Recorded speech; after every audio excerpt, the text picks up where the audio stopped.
Glória a Deus. Aleluia. Meus irmãos, a paz do Senhor.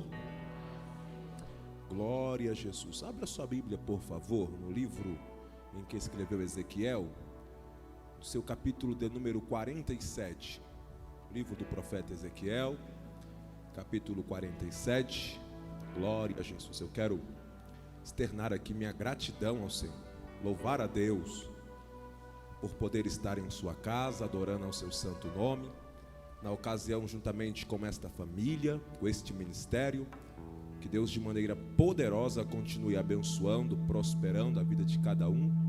Quero louvar a Deus por esta família que amo, família que Deus me deu a honra e por isso sou grato a Deus de poder partilhar de um tempo da caminhada e aprender muito com eles. Vaso de Deus, são exemplares. Para mim é sempre uma alegria, sempre um privilégio estar diante deste casal, desta família, que sem sombra de dúvida marcou minha vida, meu ministério, não apenas o meu ministério, mas minha vida como um todo. Quero louvar a Deus aqui, engrandecer ao Senhor por esta família, pastor Wesley Menezes, pastora Giovanni, Lohane, missionária, que Deus continue abençoando e prosperando as obras de vossas mãos. Glória a Jesus, a todo o ministério, corpo de obreiros, que Deus de maneira poderosa continue abençoando. Ezequiel capítulo 47. Glória a Jesus. Está escrito assim: depois disto, o homem me fez voltar à entrada do templo, e eis que saíam águas de debaixo do limiar do templo para o oriente, porque a face da casa dava para o oriente, e as águas vinham debaixo do lado direito da casa, do lado sul do altar. Ele me levou pela porta do norte, e me fez dar uma volta por fora até a porta exterior, que olha para o oriente. E eis que corriam águas ao lado direito. Saiu aquele homem para o oriente, e tendo na mão um cordel de medir, mediu 1000 côvados, e me fez passar pelas águas, águas que me davam pelos tornozelos. Mediu mais 1000, e me fez passar pelas águas, águas que davam pelos joelhos. Mediu mais 1000, e me fez passar pelas águas, águas que me davam pelos lomos.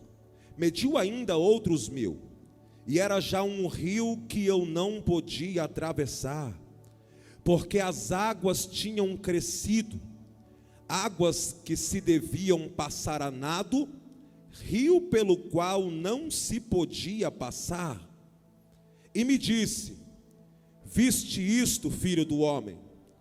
Então me levou e me tornou a trazer à margem do rio. Eu vou repetir. Então me levou e me tornou a trazer à margem do rio. Versículo 7.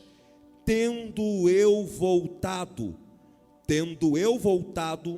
eis que à margem do rio havia grande abundância de árvores, de um lado e de outro. Então me disse: estas águas saem para a região oriental e descem à campina, e entram no Mar Morto, cujas águas ficarão saudáveis. Toda criatura vivente que vive em enxame viverá por onde quer que passe este rio, e haverá muitíssimo peixe, e aonde chegarem estas águas, tornarão saudáveis as do mar, e tudo viverá por onde quer que passe este rio. Glória a Deus. Você pode exaltar a Deus por esta palavra? Você pode glorificar a Deus por esta palavra?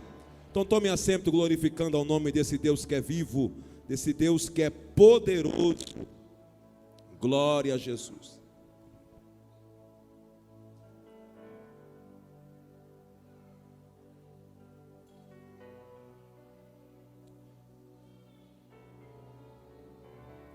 Glória a Deus. Particularmente, eu sou um apaixonado pelo livro do profeta Ezequiel, e uma opinião particular, peculiar, é que, em se tratando de chamado, Ezequiel teve uma forma diferenciada de ser tratado por Deus.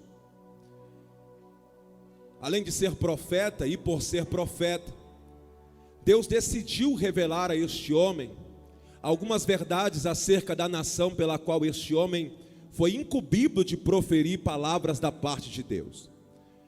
A grande maioria sabe que quando Ezequiel se levanta, ou quando Deus levanta Ezequiel como profeta, essa nação está vivendo um período de apostasia. Essa nação está prestes a sofrer um castigo. Castigo esse que está sendo anunciado pelo profeta.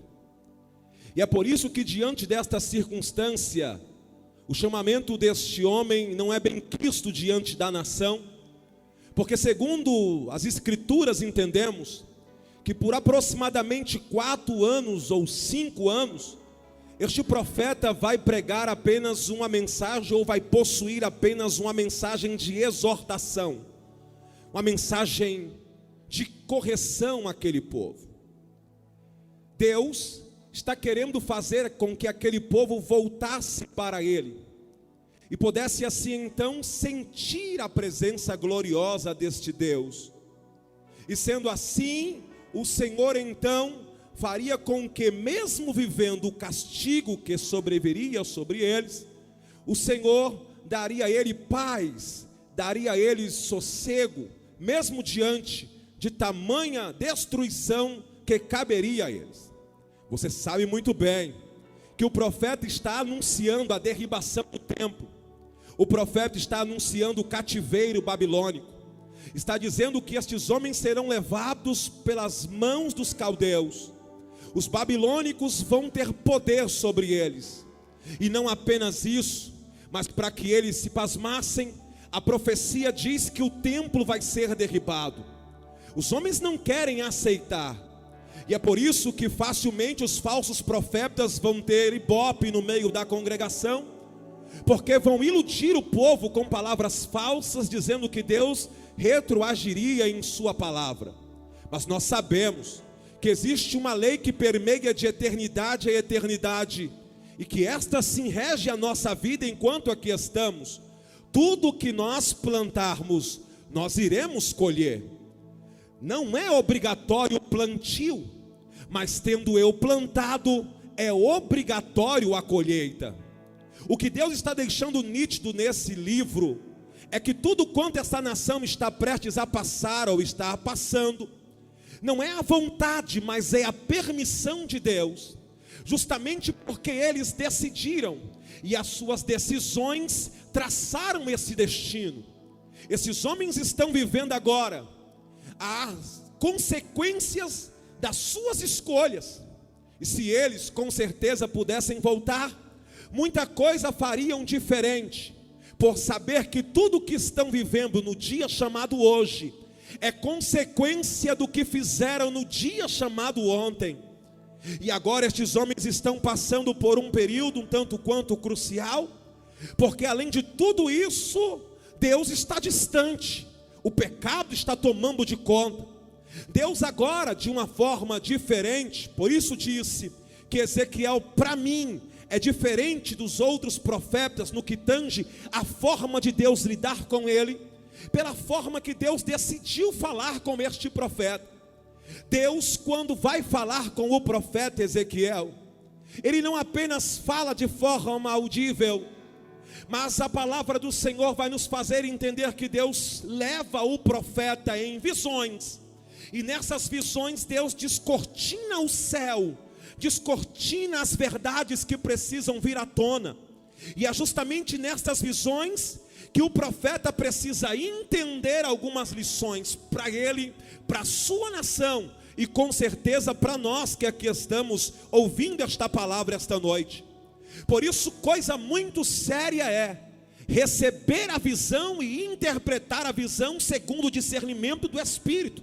O profeta, ele recebe isso de Deus, e a gente consegue enxergar nas linhas deste livro, ao ler este livro, a preocupação do profeta em passar minuciosamente cada detalhe da visão que Deus deu a ele. perceba esta do capítulo 47, uma visão um tanto quanto diferente, porque como eu disse, em algumas vezes Deus leva o profeta em espírito em uma visão, mas desta vez não é em espírito. O profeta está no templo e ele vai ver com os seus olhos aquilo que o homem carnal não conseguiria enxergar, porque só consegue discernir o que é do espírito quem realmente é espiritual.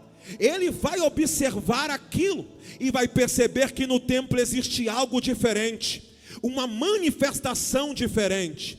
Uma água flui do limiar do templo, e ele consegue enxergar que este rio, ele tende a crescer. Na medida em que ele observa o rio, um homem aparece para o profeta, e na visão o profeta é justamente levado por este homem para estar do lado de fora do templo, e do lado de fora, na porta exterior, olhando para o oriente, ele vai perceber que aquele rio flui de uma forma poderosa, sai do templo, mas não para de fluir. E na medida em que ele vai fluindo, aquele homem que tem um cordel de medir em sua mão, vai convidar o profeta a caminhar segundo a medida em que ele vai medir. Com o cordel de medir, você sabe muito bem, porque esse texto ele é bastante conhecido por esse trecho, o trecho em que fala do rio que se torna profundo. É tão isso que esse texto tornou-se a inspiração para cânticos, para hinos, para poemas, porque a verdade é que é muito forte esta visão. Na medida em que o homem vai medindo 1000 côvados, o que é aproximadamente 500 metros, ele recebe uma ordem ou um convite, e ele então vai caminhando. 1000 côvados é trilhado, e ao terminar de trilhar os 1000 côvados, ele percebe que aquilo que era raso, na medida em que ele tinha uma ação em obedecer à direção do homem, na medida em que ele caminhava, as águas iam se tornando cada vez mais profundas. Mais 1000 côvados são medidos, mais 500 metros são medidos, e o profeta vai caminhando. Na medida em que ele vai caminhando, você sabe, ele vai se aprofundando, vai se tornando mais profundo. As águas vão tomando de conta do profeta. E no início, quando ele estava por cima de tudo, achando que estava no controle da situação, ele começa a caminhar por esse rio, e na medida em que ele vai se afundando no rio, ele vai caminhando, e o rio vai se tornando mais profundo, os seus pés vão se perdendo da terra, e ele começa então a perceber que agora não tem mais como ir andando, ele precisa nadar.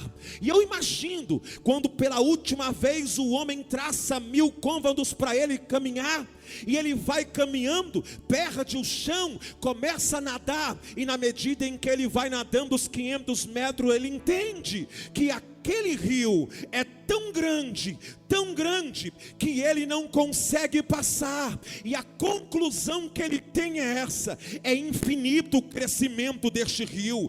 Quanto mais eu tento ir adiante, maior o rio fica, mais grandioso ele é, majestoso ele se torna, está entendendo? Este homem está tendo uma experiência que muitos de nós precisamos ter, para termos um ano realmente triunfante.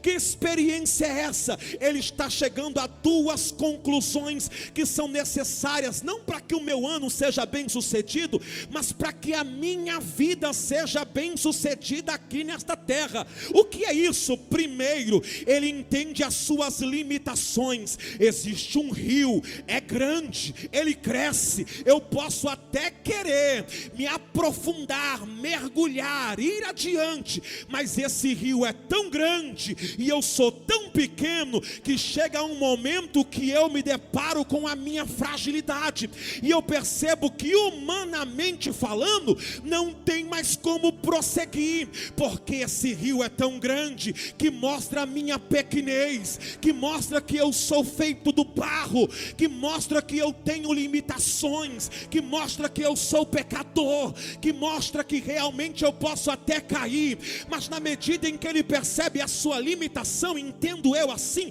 sem ferir exegeticamente o texto, eu observo que ele logo, na pequenez do seu eu, ele entende a imensidão do Deus que ele serve, porque ele entende que aquele rio é um rio de águas vivas, um rio que flui do trono da morada do Altíssimo, um rio que representa a glória, o poder, a majestade de um Deus que aqui na terra pode ter o que tiver, mas ele continua centrado no trono, dizendo: eu estou no controle da situação. O que Ezequiel está percebendo é: eu sou tão pequeno, eu sou tão limitado, mas na medida em que eu fui caminhando com esse Deus, eu fui entendendo, eu sou pequeno, mas ele é grande, e quanto mais eu caminhei com ele, maior ele ficou para mim. É como fez o pai a pergunta, o filho fez a pergunta ao pai acerca do tamanho do Deus: pai, qual é o tamanho de Deus? O pai, sem saber responder, foi inspirado pelo Espírito a levá-lo para um lugar livre, e olhando para o céu, percebendo que via um avião, ele perguntou para o seu filho: filho, qual é o tamanho daquele avião? E o filho respondeu: pai, aquele avião é pequenino demais, é muito pequeno. Na mesma forma, pegou o menino, colocou no carro, foi no aeroporto. Chegando no aeroporto, levou ele próximo de um avião. Quando o menino chegou próximo, pertinho do avião, ele olhou aquela grandeza, e o pai disse: tá vendo, meu filho, Deus é desse jeito. Para quem está longe dele, ele é pequenininho, mas para quem está perto, ele é grande, poderoso, extraordinário. É isso, irmãos, o nosso Deus se revela para quem quer estar próximo dele. A verdade é que tem gente que não conhece Deus, é porque as águas do tornozelo é suficiente para ele, as águas no joelho tá bom demais, mas a verdade é que quem conhece a grandeza de Deus sabe que ele é ilimitável, que ele é insondável, que ele é imensurável, mas mesmo assim ele quer mergulhar nas águas desse oceano poderoso, porque sabe que se mesmo eu falhar, que se eu for fraco, o meu Deus é forte e me fará vencedor para a glória do seu santo nome. O profeta entende uma verdade: Deus é grande. Eu tentei sinceramente buscar adjetivos para denotar a grandeza desse Deus, e na nossa língua não encontramos. A verdade é que Isaías até tenta. Ele diz de uma forma ilustrável: quem foi que colocou na concha das suas mãos todas as águas do oceano? A quem ele pediu conselhos? Irmão, conselho para um judeu é algo muito sério, muito importante. A verdade é que Isaías 40 revela a majestade de um Deus que a nossa mente não é capaz de chegar a realmente o tamanho que ele é. Até o sábio Salomão foi interpelado acerca da grandeza de Deus, quando terminando de edificar o templo, alguém chegou e perguntou: Deus habitará neste templo, Salomão? E Salomão, tomando da palavra, disse: nem os céus, nem o céu dos céus é capaz de suportar este Deus grandioso, quem dirá este templo feito por mãos humanas? Você está entendendo? 2021 pode vir com as suas surpresas, pode vir com o que tiver que vir. Quem tem esse Deus poderoso não está preocupado com o que há de vir, mas está preocupado em estar próximo dele. É como o salmista fala no Salmo 23, versículo 4: ainda que o ano seja ruim, ainda que a porta feche, ainda que a batalha trave, ainda que o caminho seja árduo, eu não temerei mal algum. Por que, Davi? breve, somente por uma situação. Que situação? Porque o Senhor, o grande, o poderoso, o Senhor dos exércitos, o Deus eterno e onipotente, porque Ele está comigo. Quer ter um ano de sucesso? Carregue Deus contigo para a sua casa, para o seu trabalho, para onde quer que você vá. Deixa Deus ir com você, manifestando-se através da sua vida. Agora, é muito lindo e é poético. Até aqui é maravilhoso, porque a gente vê uma experiência vivida, Deus se revelando, mas a visão não acaba aí, a visão não para aí. Você entende? Eu consigo encontrar crentes que só conhecem esse texto até aqui, de tão conhecido que ficou esse trecho do texto, mas a visão continua, e a continuidade da visão me revela algo que eu não posso deixar passar batido aqui esta noite. O que, Maia?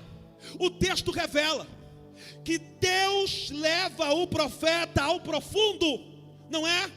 O profeta conclui: ninguém pode passar, esse rio cresce, e quanto mais cresce, a ideia é crescer ainda mais. Não tem condição, a grandeza.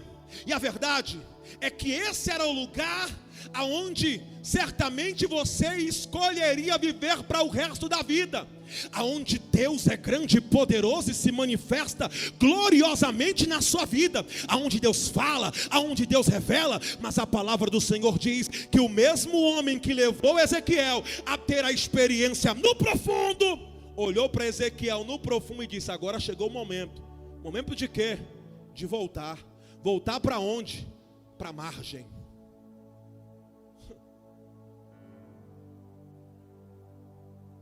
Porque a visão, ela não acaba no profundo. A visão, ela vai ter a sua conclusão na margem. O profeta teve que voltar. E eu vou lhe explicar o que isso significa, ou o que o Espírito colocou em meu coração esta noite. A verdade é que, quando o texto diz: tendo eu voltado, fazendo-me entender que o profeta saiu de um lugar de conforto, de um lugar da manifestação, o lugar onde Deus revela a grandeza, mas teve que voltar para a margem, o lugar da onde as coisas voltam ao normal, o lugar do comum. Você vem, Deus se manifesta. São 6 dias, algumas igrejas 12 dias, outras 70 dias de projetando, 40 dias, e a verdade é que a gente vem, Deus se revela grandioso, poderoso, Deus mostra que Ele pode abrir a porta, Deus mostra que Ele pode libertar o marido, Deus mostra que Ele tem poder para transformar e restaurar a família. Mas a verdade é que aqui eu sou ministrado, mas se o que aqui é ministrado não surte efeito na minha volta para a margem, eu preciso rever os meus conceitos. Não estou entendendo, pregador. O que eu estou falando é que o que realmente é necessário para que eu viva um ano de excelência no Senhor. Será que é preciso Deus manifestar de forma gloriosa para Ele provar que é Deus? A verdade é que Deus não precisa provar nada para ninguém. Se você não acreditar, Ele é Deus. Se acreditar, Ele é Deus. Se você essa noite levantar a mão e adorar, Ele é Deus. Se você não levantar, Ele continua sendo Deus. A verdade é que Deus nos ama tanto, é isso que eu acho lindo em Deus, porque Deus nos ama tanto que Ele ainda quer nos ouvir. Porque Ele ainda quer nos ouvir, mas irmãos, é desleal a disputa. Que disputa? Lá no céu, os anjos adoram ao Senhor, os anjos cantam sem parar ao Senhor. E sabe por que eu acho lindo? Porque os anjos não dão trabalho para Deus. Os anjos não pedem nada para Deus. Os anjos não estão preocupados em casa, em carro, no trabalho. Os anjos só estão lá para adorar. Agora mesmo que você está calado me ouvindo, os anjos estão dizendo: Santo, Santo, Santo é o Senhor dos exércitos, e toda a terra está cheia da sua glória. Eles estão adorando a Deus. Os anjos não dão trabalho, não pedem nada. Mas sabe, é desleal. Porque se eles adoram lá, nessa perfeição toda, por que é que Deus está com os ouvidos aqui? Sabe por quê?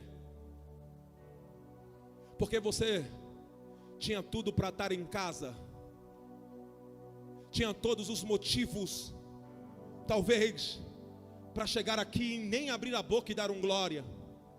Talvez a dor esteja grande. Talvez você veio aqui, a sua realidade não é de um sorriso, porque só você e Deus sabe como ficou a sua casa. Talvez a sua mente quer ficar aqui adorando, mas só Deus sabe como a sua mente está pensando naquele seu filho, no seu marido, no seu familiar, em alguém que você deixou. Mas sabe por que é que os ouvidos do Senhor estão atentos para aqui esta noite? Porque perto está o Senhor de um coração quebrantado, de um coração contrito. Esse o Senhor não desprezará. A verdade é que os anjos não pecam, e você até pode ter pecado hoje, mas se você entrou aqui com o coração sincero e motivado por uma vontade de adorar a Deus, tenha certeza, Deus esta noite está ouvindo a sua adoração. E se tem uma coisa que eu tenho certeza à luz da Bíblia, é que aonde Deus é adorado, a glória dele se manifesta, o milagre acontece, o sobrenatural é uma evidência. Então adore. Mas eu sei que tem dias que a nossa vontade é de não voltar. Tem dia que a vontade é de que o culto não acabe, pastor. Já vivi isso, de ir para o culto, pregar, e quando ajoelhar, falar: Deus, não acaba com esse culto, porque eu vou ter que voltar para resolver aquele problema, eu vou ter que enfrentar aquela guerra de novo, eu vou ter que passar por aquilo de novo.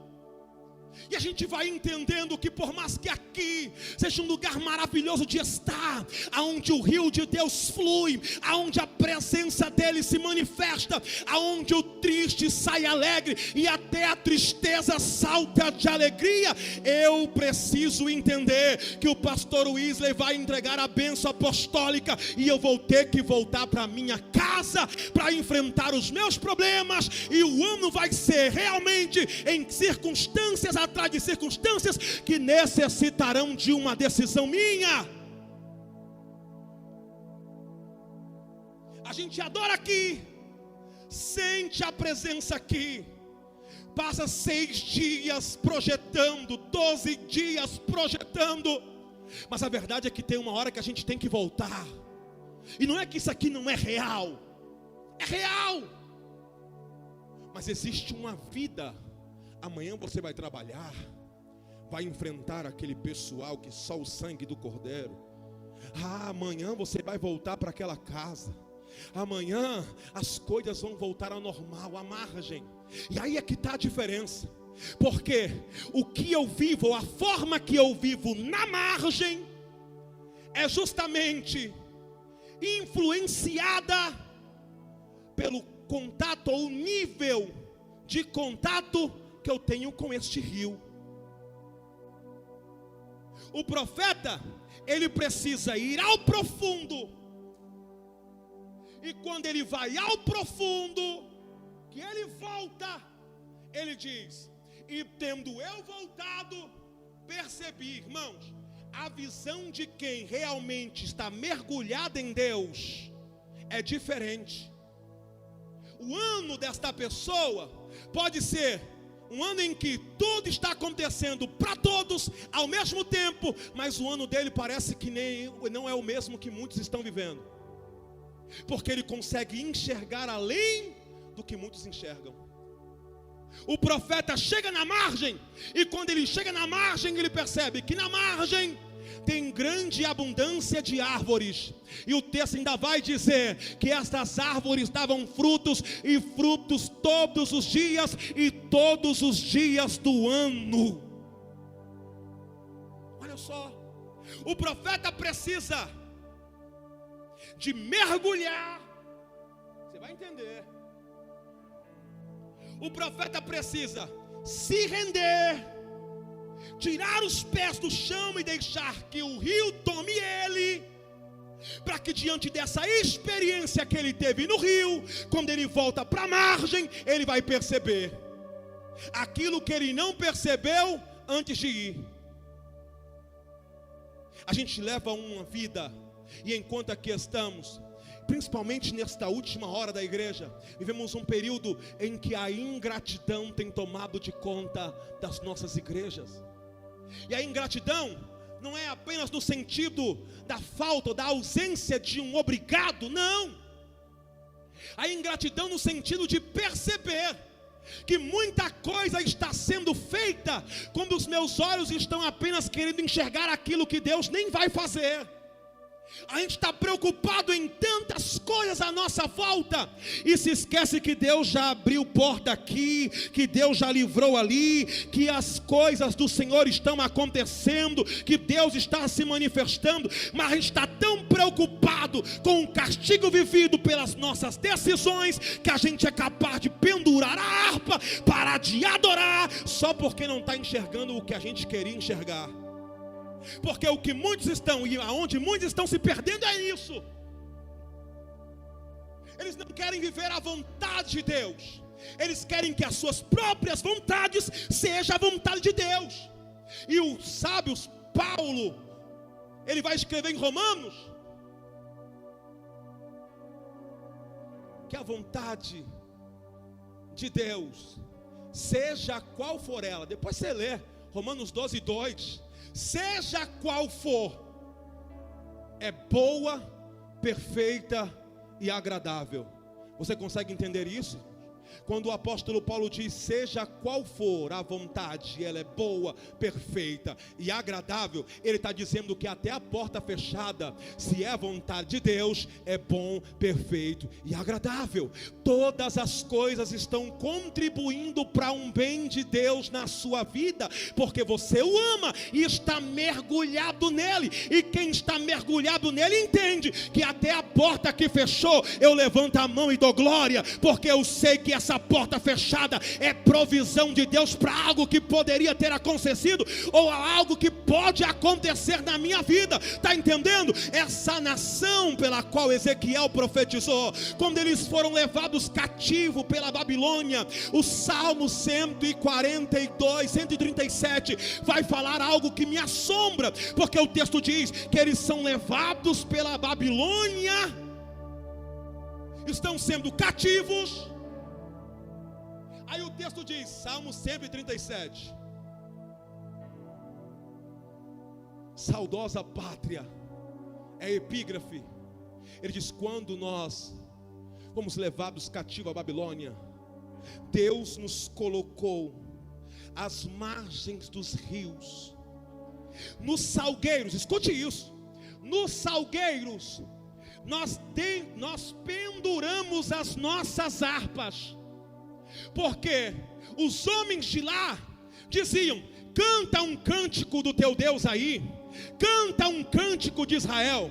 Nós porém dizíamos, não cantaremos um cântico ao nosso Deus em terra estranha.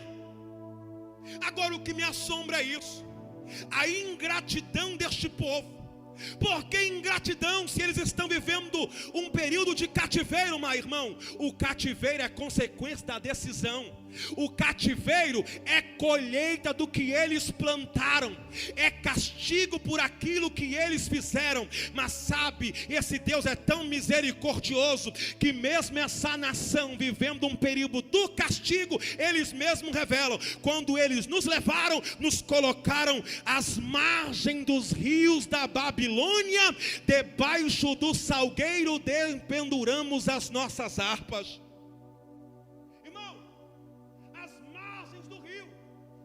Babilônia. A Babilônia necessitava deste rio como irrigação para toda a sua nação. O único lugar fértil que havia na Babilônia era justamente o lugar aonde Deus colocou aquele povo para passar o castigo. Isso mesmo, o povo está reclamando e falando: estamos em terra estranha, mas Deus colocou eles em terreno fértil. O que eles plantassem, eles iam colher. O povo está reclamando: Deus permitiu, a gente está passando por isso aqui. A verdade é que Deus permitiu, porque você decidiu, plantou e está tendo que colher. Mas mesmo colhendo o mal que você plantou, a misericórdia de Deus acompanhou, te colocou à margem e tem mais, te colocou debaixo de sombra. É isso mesmo, literalmente aquela nação estava debaixo de sombra e água fresca, e mesmo assim está murmurando, está reclamando, reclama disso, reclama daquilo, e quer ter um ano diferente. Se qualquer coisinha o faz murmurar, abra os seus olhos esta noite para enxergar a mão do teu Deus misericordioso, que só te fez chegar aqui esta noite para você ouvir esta palavra e entender que Ele é o que você necessita, Ele é a sua maior necessidade, Ele é o que você realmente precisa ter para que esse ano seja um ano de excelência. Mas eu não tinha não, mas a verdade é que a gente até diz que tem, mas na primeira prova a gente mostra que Ele está tão longe. Por quê? Porque a gente murmura, a gente pega a harpa e pendura ela e diz: não vou mais cantar, não vou mais adorar, não vou mais louvar, não quero mais cargo na igreja, não quero trabalhar este ano porque 2020 foi muito difícil, e a gente vai colocando desculpa aqui, vai murmurando ali. Mas irmão, quem realmente mergulhou não fica procurando desculpa, faz como Paulo e Silas. Quem está mergulhado não está preocupado em ibope, se alguém vai ouvir cantar, se alguém vai ouvir ele chegar no tom não sei o que. Não, ele não está preocupado com isso, se a foto vai estar no cartaz ou se vai deixar de estar. O que ele está preocupado é em louvar e adorar ao nome do Deus que é verdadeiro e poderoso. Eu posso até estar amarrado, aprisionado, eu posso até estar no cárcere interior, mas a verdade é que eu vou continuar adorando esse Deus, porque quem adora a Deus não deve adorar movido à circunstância. Quem adora a Deus não adora condicionado ao momento. Quem adora a Deus adora pelo que Ele é, e quem está mergulhado em Deus sabe que as lutas dessa vida não mudam o tamanho do nosso Deus. É como o próprio Jó disse: eu bem sei que o meu Redentor está vivo. Até agora eu não vi Ele se manifestar, até agora Ele não falou nada, mas eu sei que Ele está vivo e que perto está de se levantarão. Só quem crê nisso, irmão.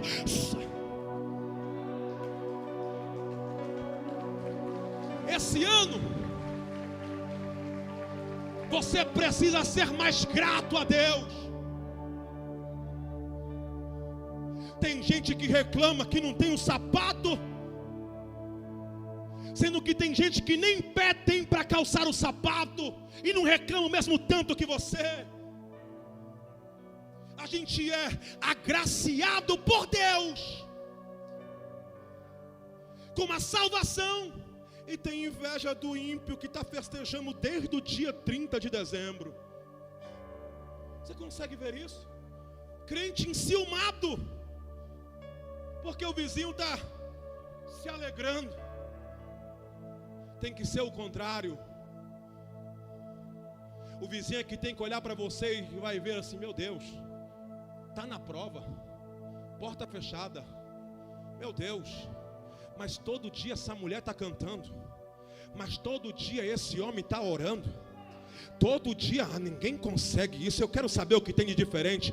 E as pessoas vão querer, sabe por quê? Porque quem está mergulhado em Deus não está preocupado com o grande. Ele é grato pelo pequeno. Ele é grato por aquilo que Deus fez e não por aquilo que Ele quer que Deus faça. Porque realmente, irmãos, é bom pedirmos a Deus. É bom, e nós sabemos que o nosso Deus é poderoso para fazer. Mas nem tudo que a gente projeta é a vontade de Deus. E se eu estou mergulhado nesse Deus, eu preciso entender que muitas coisas não serão alcançadas, mas que no meio destas muitas coisas que não são alcançadas, que eu alcance apenas uma, e que isso seja o suficiente. O que mais? A intimidade com um Deus que é poderoso para me pegar do pequeno, do pouco, e me fazer viver como se eu estivesse muito, para a glória do seu santo nome. Ele está olhando para a margem e agora ele está vendo.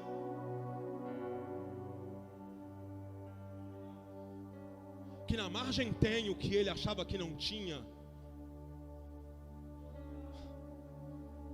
Sabe por que nós não vemos? Porque estamos esperando, muitas das vezes, Deus se manifestar em 1 milhão, quando na verdade Ele quer mostrar a grandeza dele em 1 salário. Não vou repetir. A gente acha que Deus só vai ser Deus na minha vida quando Ele me fizer alcançar o meu primeiro 1 milhão. Reais, falando em dinheiro mesmo. Não, quando eu for empresário renomado, aí Deus é na minha, aí eu vou mostrar que Deus é na minha vida. Não, irmão, a gente não mostra que Deus é na nossa vida quando a gente tem 1 milhão. Deus revela quem Ele é na nossa vida quando a gente tem 1 salário mínimo, 5 filhos para criar, e mesmo assim ainda dá o dízimo, e no final do mês ainda faz churrasco, ainda convida os irmãos para comer na casa dele. Isso é que Deus faz na vida de um crente. É o pouco que se transforma em muito. E aí o rico que tem muito não vive o que você vive. Por quê? Porque ele tem muito, mas não está mergulhado. Você tem pouco e mergulhou, e quem mergulhou tem pouco, mas tem um Deus que é grande. E esse Deus que é grande pega o salário mínimo e faz você viver comendo o melhor desta terra. Quando Ele volta, irmão, é a volta. Tinha um monte, eu tenho um monte lá em Planaltina, um monte do DVO. Teve uma época que a gente frequentou muito esse monte. Muito. Hoje não tenho mais essa prática de frequentar aquele monte, mas já frequentei muito. E tinha um mistério lá. Os irmãos falavam assim, pastor, que o mistério do monte não era subir, era na descida, era na volta. Irmão, o que era de crente que subia e orava, mas quando descia, na descida do monte, descia rolando, caía, se machucava, era muito, era absurdo. E as pessoas começaram a espiritualizar isso e falaram, não, o mistério aqui do monte não está no ir, está no voltar. Por quê?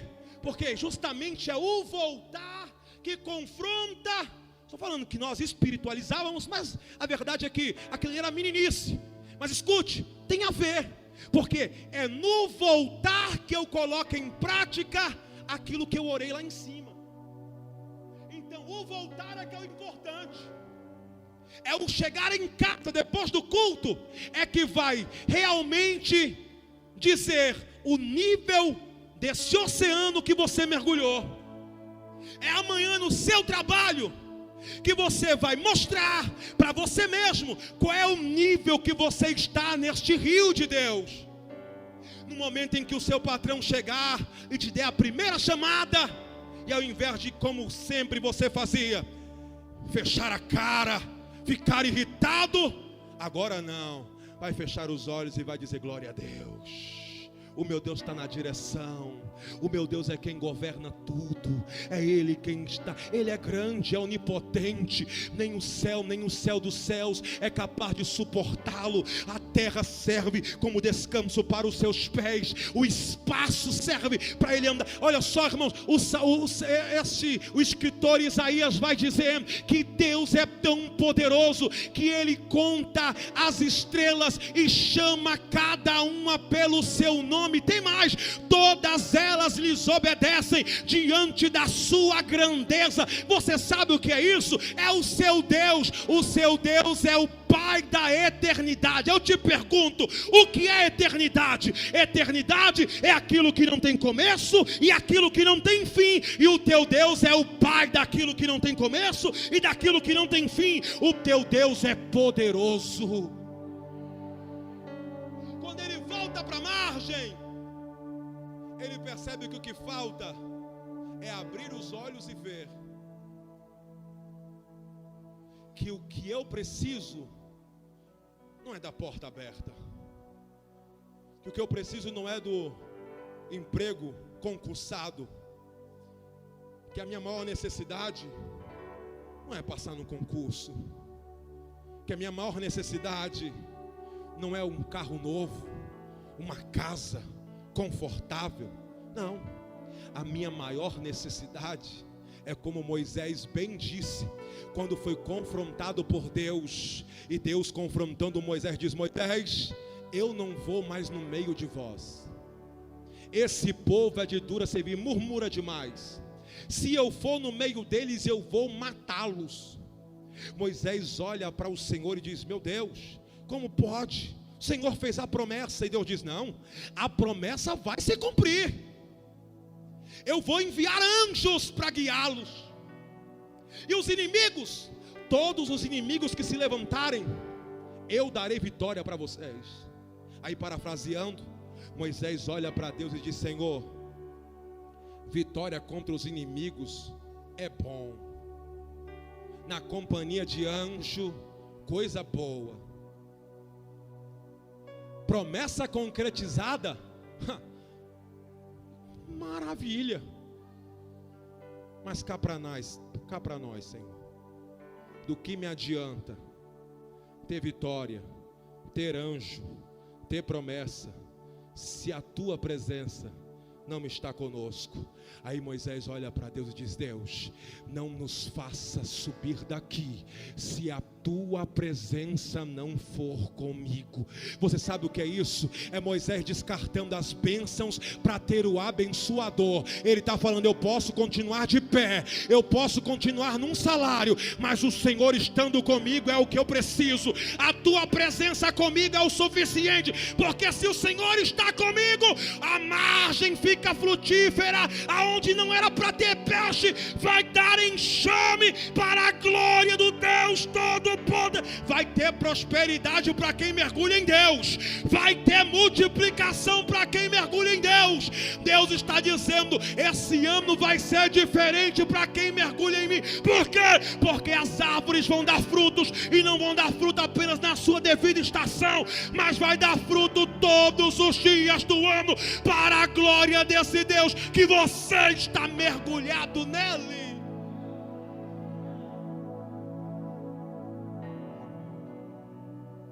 Ele percebe uma segunda verdade, aqui eu concluo. Ele diz: na margem tem árvore em abundância, mas também eu percebo que essas águas, por onde elas passam, pode ser o mar morto, salubre, não serve para nada, não presta para nada, a não ser hoje para ser visitado. Olha só, não serve, não presta. O nome diz: morto, acabou, não presta. Mas o profeta entende que mesmo estando morto, se essas águas passar por lá, a morte tem que bater em retirada, e a vida volta a reinar. Tem alguma coisa morta precisando vida? Tem alguma coisa precisando ser revivida, precisando ser ressuscitada, precisando de um despertamento? Eu tenho uma palavra de Deus para você. Essa noite, você não vai mergulhar neste rio. Porque o que eu acho lindo nesse Deus é justamente esses paradoxos que a Bíblia revela para nós. Por que paradoxo? Paradoxo não no sentido de contradição, que contraditório é aquilo que eu digo e não sustento. Como por exemplo, eu digo que moro em Planaltina, mas na medida em que eu vou falando eu digo eu moro em Lusiânia. Eu entrei em contradição, porque eu disse duas palavras e na verdade só existe uma que é verdade. Eu entrei em contradição. Paradoxo não. Paradoxo não é contradição. Paradoxo são duas verdades que, na lógica, é impossível de se juntar ou de que aconteça, mas acaba acontecendo. Você quer ver um exemplo? Você é um paradoxo de Deus. Você é um paradoxo de Deus. Por quê? Você vive um dos mais lindos paradoxos de Deus. Quer saber por quê? Porque você é o fraco que é forte. Você consegue entender isso?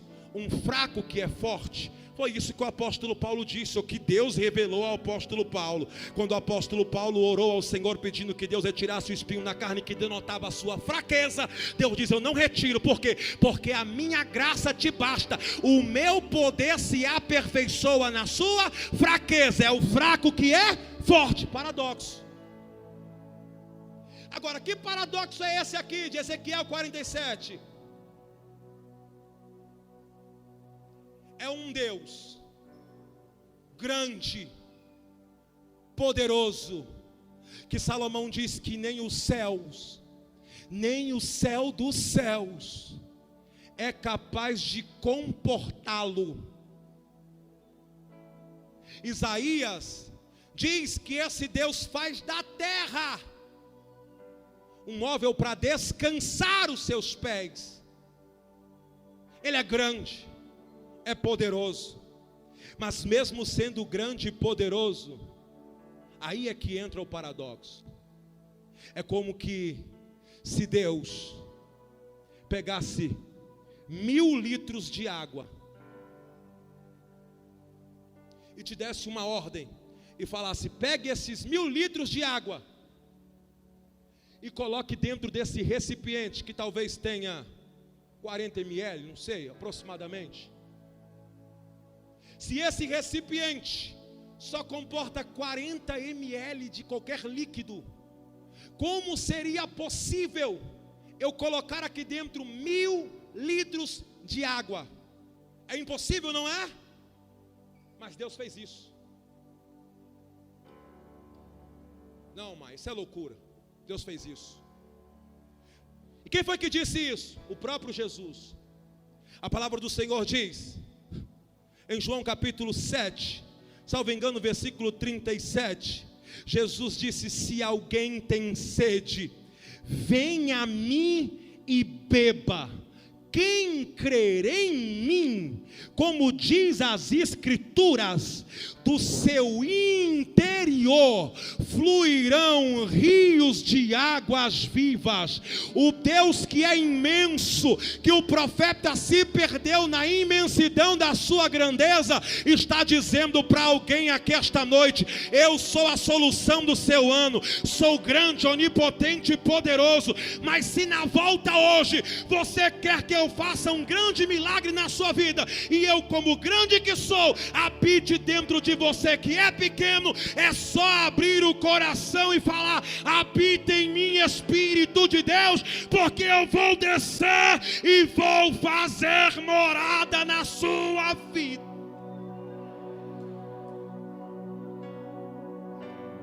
Projete, e projetando tu alguma coisa, seja firme. Mas se durante um ano o que você projetou ficar um pouco distante, ou então se distanciar muito da realidade, não se perca de novo, porque esse ano de 2020 foi um ano em que muitos se perderam, não no sentido de se desviar, mas no sentido de entender quem é quem nesse mistério todo. Mas a verdade é que Deus, diante disso tudo, está se revelando como onipotente e poderoso.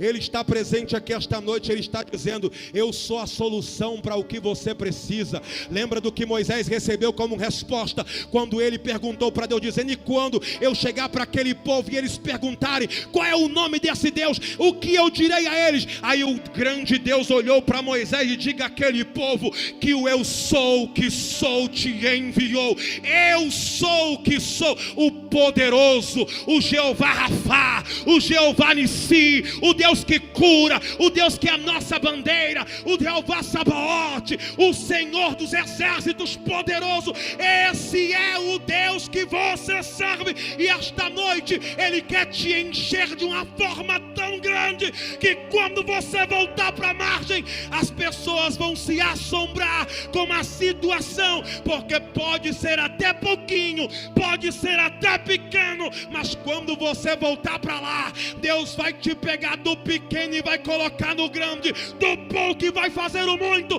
porque Deus é poderoso para fazer além do que nós esperamos. Só quem acredita nisso e pode, se coloque de pé, glorificando a Deus. Mas é adorando a Deus, é glorificando a Deus, é exaltando a esse Deus. A minha oração esse ano é que Deus revele a sua grandeza para mim. Nós precisamos conhecer esse Deus, irmãos, porque quem conhece a Deus não se abala com vírus. Quem conhece esse Deus não se abala com porta fechada. É como o apóstolo Paulo diz: perplexados, abatidos, até que sim, mas derrotados não. Derrotados não. Cabisbaixos, entristecidos, pode sim, mas quando nós voltarmos, voltaremos renovados pelo poder deste rio, dessas águas poderosas que tem poder para curar, que tem poder para sarar, que tem poder para gerar vida aonde a morte está. E eu vou falar aqui, o que tem de profeta aqui me escutando, o que tem de profeta aqui me escutando, que tem tempo que está calado, o que tem de ministério aqui, que está fingindo que é, como na verdade ele mesmo sabe que está mais parado do que o inerte. Não está dando fruto, a margem está seca, não tem mais cura, não tem mais graça, vem e volta e é sempre a mesma coisa. Não, eu vim aqui em nome de Deus, irmãos. Eu vim aqui como profeta do Senhor, para trazer uma palavra para transformar a sua vida. E a palavra que eu tenho de Deus para você é essa: volte. E talvez quando você volte, a porta pode até estar fechada, mas quem está contigo te garante que até na porta fechada o nome dele vai ser glorificado, e você vai alegrar o seu coração, porque o bem de Deus vai se manifestar nessa porta que fechou.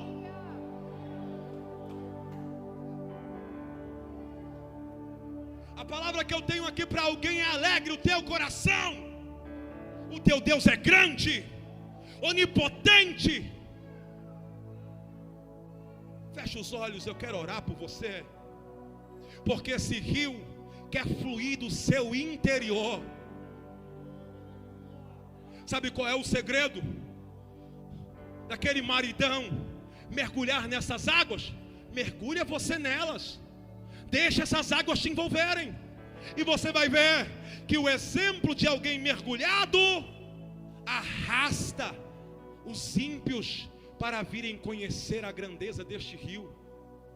Você não vai precisar falar muita coisa, só com o que você vive e viverá será o suficiente para as pessoas serem impactadas com o que Deus irá fazer na sua vida. Feche os olhos, porque a oportunidade dada é de se encher. A oportunidade hoje é de se renovar. Eu não tenho medo de falar isso.